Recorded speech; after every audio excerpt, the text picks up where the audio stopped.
Ayan guys, eto, may bisita ako, masipag din magluto. Yung isang bisita ko, umalis na, makalas. Kala ko itong darating matipid, mas makalas din pala. Biruin mo guys, alauna pa lang, niluluto na yung panghapunan. Oh. Hindi ko alam kung mamaya pagdating ng alas 3, pang midnight na siguro yung luluto eh. Ayan guys, so, nagpiprito ng talong. Sino yung maingay dyan? May sumigaw. May sumigaw. Dami kong nilaban. Parang ang pangit ng camera ko.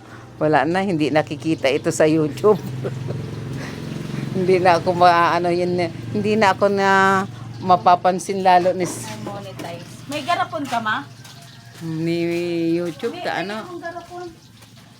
Ay, yung nagayan. Ito kasi Ang dami ko nilaban guys. So katatapos ko lang. Pero nanggaling na akong nakipagdasal. Meron akong nauwi na kakanin guys. Ayan o. Pagkapihan. Masarap yan. Kasi kakainin ko sana. Hindi ko na makain doon. Kaya inuwi ko na lang. Ayan guys. Piprito sila ng talong. Tapos bagoong. Nasa yung bagoong alamang. Oh, di ba guys? Parang ang labo ng camera ko. Hindi na ako mamonetize ni Mr. YouTube. Yan, uling-uling muna daw kami kasi mahal ang gas. Pero parang mas mahal ang uling.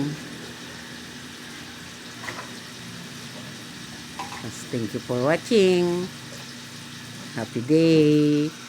Martes Santo, bagoong ang ulam.